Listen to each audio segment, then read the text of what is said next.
ও যুবক ভাই শোনো, বিদাত 5 প্রকার। বলো বিদাত কয় প্রকার? এক প্রকার বিদাত আমল করা ওয়াজিব, এটাকে বলা হয় বিদাতে ওয়াজিবা।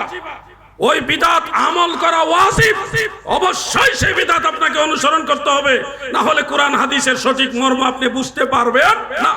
যেমন ইলমে নাহু, ইলমে সরফ। হুজুর ঠিক আছে নি বলেন, আপনারা আলেম ভাইরা বলেন।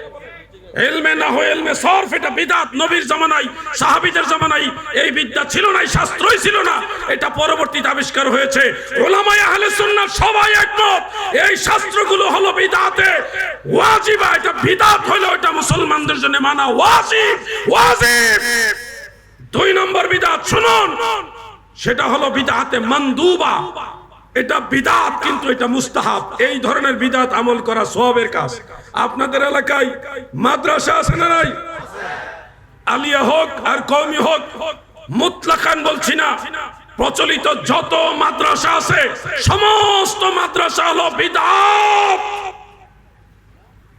আমি আবার বলছি, প্রচলিত যত মাদ্রাসা আছে, হোক সেটা আলিয়া আর হোক সেটা কওমি, সমস্ত মাদ্রাসা হলো বিদাত।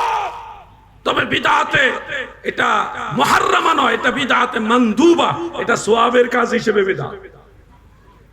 মাদ্রাসায় পড়ছেন আর মিলাদকে বলছেন বিদাত, আপনার এই মাদ্রাসাই তো বিদাত। আপনি বলবেন এই কথার দলিল কি? দলিল কয় বস্তা রাখবো, আসো তোমাকে কবর দিব দলিল দিয়ে। দলিল কয়টা লাগবে শুধু ওইটা বলেন, সংখ্যাটা বলেন, তারপরে আপনাকে দলিল দিব। দলিল আপনার কয় বস্তা দরকার, কথার কথা বলছি। 3 নম্বর শুনুন, বিদআতে মুবাহা। এমন বিদআত রয়েছে যেগুলি আপনি চাইলে করতে পারবেন, বৈধ।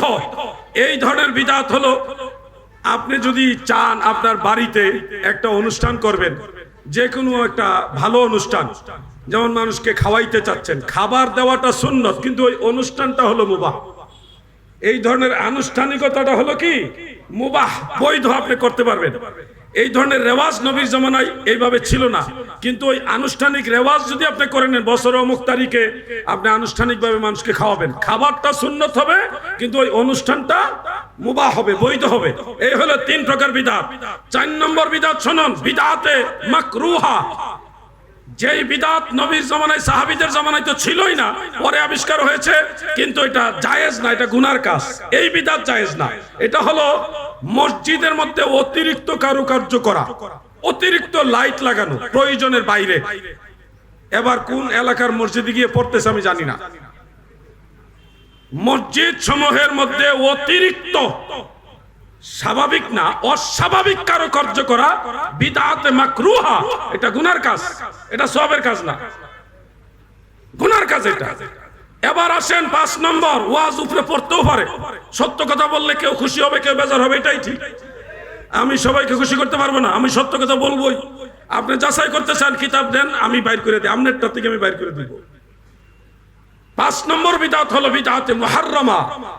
এই ধরনের বিদআত রাসূল পাকের যুগেও ছিল না, সাহাবায়ে কেরামের জামানায় ছিল না, পরেও ছিল না, আরো অনেক পরে এসে আবিষ্কার হয়েছে। এগুলি হলো হারাম পর্যায়ের বিদআত, এগুলি করলে কবিরা গুনাহ হবে।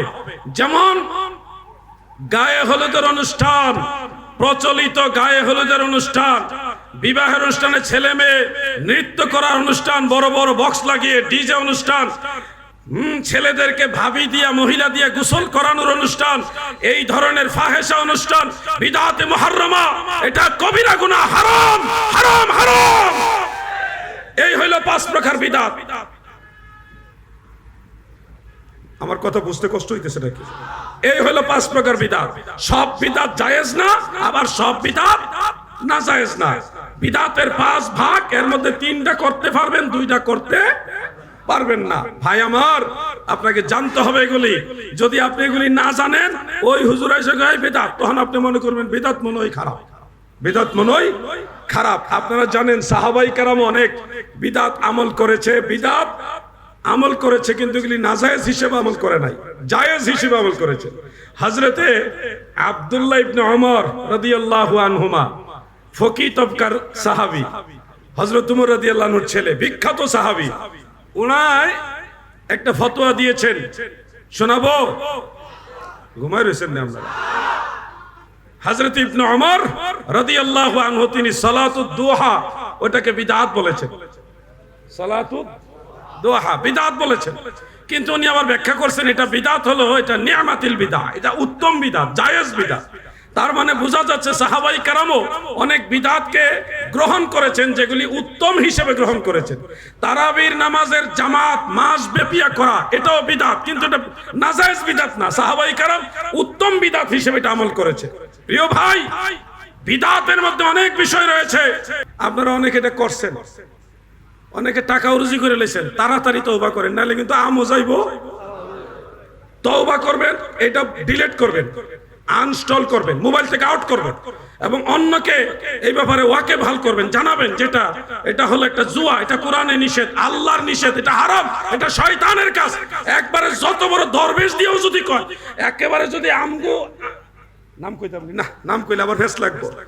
যদি কোনো শায়েক বড় উব্বা জুব্বা আবাকাবা লাগে ঘুমটা দিয়া কোনো শায়েকও যদি বলে এটা অসুবিধা নাই, তারপরে ধরে নেবেন এটাই শয়তান, এটা ওই শায়েকের শুরুতে আইছে, তারপরে এটা জায়েজ হবে না। আমি কি বুঝাইতে পারছি? ক্রেজি টাইম গেমস, এই জুয়ার গেমস খেলবে না। আরে ওয়াজ মনে উফরে পড়তেছে আজকে।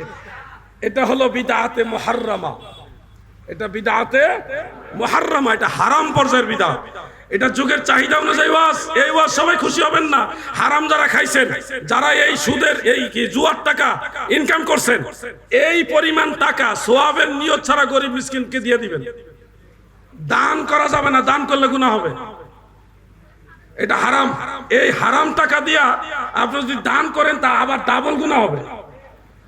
দানের নিয়তে দেওয়া যাবে না, সোয়াবের নিয়তেও দেওয়া যাবে না, এমনি এমনি দিয়ে দিবে, কোনো সোয়াব নাই। যারা এই হারাম খাইছেন, যারা যেই ধরনের হারাম খাইছেন, আপনি মসজিদে গিয়ে নামাজ পড়া ক্রেজি টাইম গেমস খেলা রুজি করবেন, আপনার এই নামাজ আল্লাহর কাছে কোনো মূল্য নাই।